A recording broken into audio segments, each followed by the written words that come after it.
Ani walaloo kanan eegalee kutaa 3 barataatti. Ani hin baranne muuziqaa kutaa 10 akkan xumureen biiftuu dhufeesee. Wanti Rabbiin naa kennee jira isarratti immoo riichi waan jedhamu sana beekaa dhufe. Sasaa baratteeti immoo maal? Gaaffii kana nama baay'ee na gaafata. Yaadeera ayyuukoo. Maaliif hin dalayne? Hojjechuun isniinuma hojjedha. Ashamaa harka fuunee kabajamtoota daawwattoota Maayaa Shookuun sagantaa Maayaati. Sagantaan kun walta'insa maltiimiidiyaa Siinqee fi OBN waliin ta'uudhaan yeroo muraasa kanatti kan isiniif dhiyaatu nageenya keenya kan jaalalaa bakka jirtan maratti isiniif geessu isiniin jenna. Har'aan tana sagantaa keenya gaa odeessa Maayaa aartiidhaan eegallee amma immoo sagantaa keenya keessummaa irratti argamna jechuudha. Har'aan tana gaa madda bunaa qabeenya uumamaa garaagaraa damma jettan waa hedduutu irraa burqa jechuudha. Achi keessa addunyaa aartiidhaaf dargaggeessi gumaachame tokkoon as istiidiyoo Maayaatti isiniif affeereetiin jira. Sagalee kiloolummaa isaatiin hedduu jaalatamummaa kan gonfate namni hedduun akka tasaallee isa dhageeffate maaloo mucaan kun hojiiwwan hedduu osoo nuuf hojjate maal ta'a osoo nuuf weellise osoo nuuf yedaleesse fa'aa jettanii kan hawwitan har'aan tana istiidiyoo Maayaatti argamneeti waa'ee hojii isaa haaraa haasa'uudhaa fi waa'ee isaatillee maaliif nu jalaa badda maaliif nuuf hin dalayne hojiiwwan garaagaraa jechuuf deemna waan ta'eef mee isa wajjiniin kallattiidhaan isinii qunnamsiisa hamma maayyii sagantaa hayyatti turtii gaariin isiniif hawwa. Dambii alazaahee dammee dammaadaamu jaalallee kee kun hin kuufamu lazaahee dammee alazaahee dammee dammaadaamu. Jaalallee kee kun hin kuufamu lazaa'ee dammee alazaa'ee sanyiin kan kee hundee dammee alazaa'ee bunaa wajjin margee dammee alazaa'ee sin jaalladhee shaggee dammee alazaa'ee gaafumaan si argee dammee alazaa'ee ija koo si argee dammee alazaa'ee kan biroo laaloo. Dammee alazaa'ee kan koosi haa godhu dammee alazaa'ee gooftaan hunda caaloo bu'ee ba'een si argaaf roora'ee sumaaf cabee siifan kufee ka'ee hunda namaa caaltee na boojitee nan miidhimee rabbiin sodaattee dammee dammee dammaa damoo. Damme alan damme sumaan argaaf hin dadhabne milli damme alan damme damma damu alan damme alan damme damma damu alan damme jedhaga. Wow. Kalli raaraan kisne. Hayya kaa kabajamtoota daawwattoota Maayaa Shows keessummaan kiyya gaarra weellisaa yedaleessaa walaleessaa Kadir Ahmad baga nagaan dhuftee Kadir keenya. Baga nagaan nu eegdanii waan naaf hirtaniif galatoomaa. Hayyee atilleen daawwattoota Maayaa Show kabajuudhaan istiidiyoo Maayaatti waan argamteef ammallee galatoomiin siin ja'a. Hojiiwwan ati hojjettu hundinuu hedduu jaalatamummaa guddaa kan gonfatanidha. Keessumattuu immoo kilipiin kan kee haaraan kan kaleessa galgala gadhiifame jechuudha. Hedduu jaallannee jirra. Isatti deebinaati. Hadiruma kanarraa mee if duuba deebinee gaafa inni awwala gara weellee kanatti dhufe san weellee waan sanfaa akkamii yaadata waan jirra haa kaanume. Wanti ijoollummaadhaan jalqabame sammuu ijoollummaatiin wanti godhame martuu hin dagatamu. Anis yaa manuma barumsaatti eegalee kutaa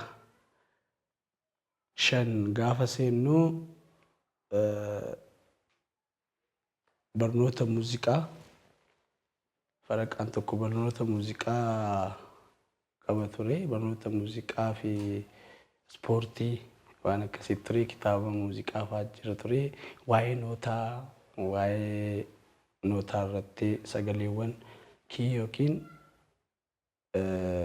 waa'ee iskeelii kutaa 5 fi 6tti gaafa jalqabnu ani walaloo kanan eegalee kutaa sadii barataatti walaloo barreessuu kanan jalqabe kutaa sadii barataatti yeroo sana waa'ee HIV baay'inaan dubbatama ture mana barumsaatti illee waa'ee HIV AIDSiitu baay'inaan haasa'ama ganama faaruu gaafa alaabaan fannifamu faaruu jedhama faaruu sanaan dura namni qophii qabu barattoota keessaa qophii dhiyeessa. Ani immoo gaafa kan ganamaa kan guyyaa jedhamaa gaafa kan ganamaa ta'u dursee dhaqeen walaloo dhiyeessa yeroo baay'ee. Sanarraa eegaleen walaloo sirbaa odoon ta'e walaloodhuma waa'ee naannoo waa'ee biyyaa waa'ee kanan jalqabe waa'ee HIV AIDSiiti.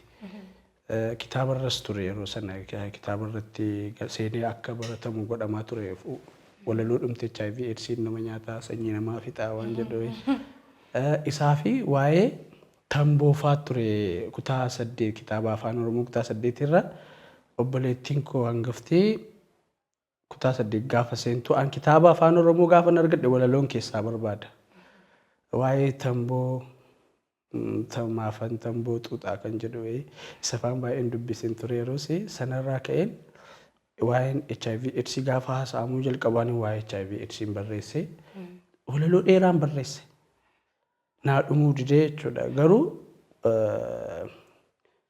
ganama 3 moo maaliin dhiyeesse kutaa 1 kutaa 2 kutaa 3 jedhee sana booda gaafa kutaa 5 seennu barnoonni muuziqaallee dabalataan hin kennama ture sanarraa walaloo geerarsaa fi walaloo yaala sallasee beete sirba Alii Birraati sirba Dr. Alii immoo ijoollummaa kaaseen dhaggeeffadhan ture. Maatiin baay'inaan eeyyamu yeroos akka sirba dhaggeeffannuuf nuufee eeyyamu ture garuu ollaa kiyya namicha dhaggeeffatu ture. Kaasettii Alii Birraa baay'ee qaba hunda isaa qaba kan isaa qofa dhaggeeffata. Angaafan barbaade sirba dhaqeen dhaggeeffadhaa yaala sallasee gaafan kitaabarraa argu baay'een gammade walaloosaa hin beekun ture taa'een dhaggeeffadhu waan ta'eef walaloosaa hin beeku ture saniif gaafa walaloo kitaabarraa argadhu natti tolee sana booda geerarsa immoo nan argadhe geerarsa ani dhaloonni koo Jimmadhaa Jimmatti waan an kaasetti sirballee dhaggeeffachuu hin dandeenyeef yeedaloowwan geerarsaa baay'ee hin beeku garuu bara 91 moo 2 wayii waraana Baadimee yeroo sanarratti Geetaachoo Hayilamaariyaam geerarsa dhiyeessee baay'ee darba ture televizyiiniidhaan irra deddeebi'anii ni dabarsu turan ani bara 92 kutaa 1 seenee bara 96 yookiin 7 jechuudha.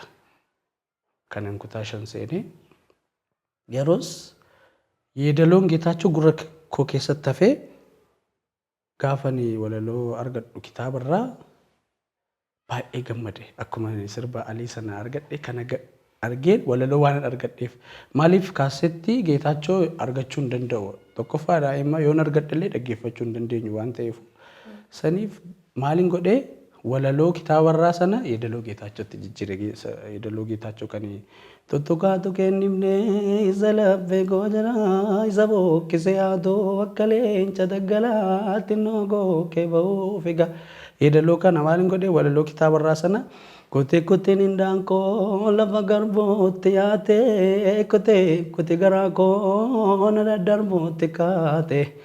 Na hin daddarbeen garaa barreeni darba daraa na hin daddarbeen garaa barreeni darba daraa arfaasaa qotan malee birraa maal dharamatoo qeerrummaan kuusan malee ni deebuudhaan maal nyaatu deega goosa barrisaa turamaan sibannisaa mukarba daraaritti dalabbaan abaaritti dalabbaan yeedaloo kanatti jijjiireen